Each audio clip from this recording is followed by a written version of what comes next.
Christophe Guillotot, vous êtes le président du conseil départemental du Rhône.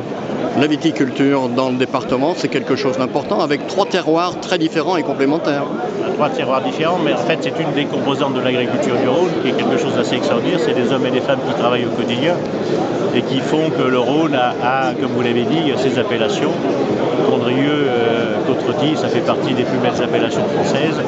Être ici, c'est normal, c'est aussi montrer son intérêt et reconnaître le talent de ces hommes et des femmes qui font que le nom du Rhône rayonne dans le monde entier, voilà, avec des noms que je ne peux pas citer parce qu'ils sont trop nombreux, et puis je ne veux pas faire de la peine à tel ou tel, mais bien la viticulture, celle du Rhône, avec ses appellations si particulières, dans des terrains difficiles, est quelque chose d'assez extraordinaire pour le département, et je suis très fier qu'on puisse avoir des noms comme Condrieu, Côte-Rôtie, mais il ne faut pas oublier aussi les autres, Coteaux-du-Nez, Beaujolais, qui font partie d'un tout dans notre département.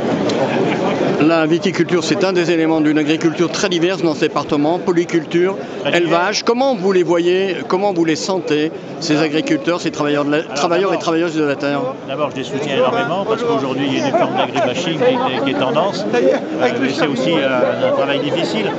Aujourd'hui, prendre une bouteille de produit qui est fini, il faut oublier que toute l'année, ce sont des hommes et des femmes qui travaillent dans des conditions climatiques qui sont difficiles. On a un orage, on a un peu de grêle, tout peut être détruit. Il ne faut pas oublier aussi que ça peut être quelque chose de fragile. Donc c'est avoir ce savoir-faire qu'il faut savoir reconnaître et leur dire merci pour ce qu'ils font. C'est aussi une certaine fierté quand même d'avoir dans notre département des noms aussi prestigieux. Par rapport aux aléas climatiques, au réchauffement dont on parle beaucoup, comment est-ce que les élus du département anticipent justement cet accompagnement?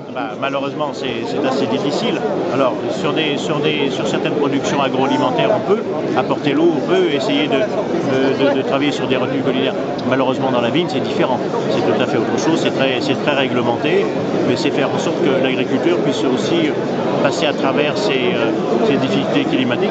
On a d'énormes problèmes aujourd'hui sur la forêt du département du Rhône qui souffre de ces conditions climatiques qui sont nouvelles. Heureusement, depuis quelques jours, il pleut, tant mieux pour nous, tant mieux pour eux, parce que c'est une diversité météorologique qu'il faut savoir respecter. Aujourd'hui, on est plutôt dans la chaleur.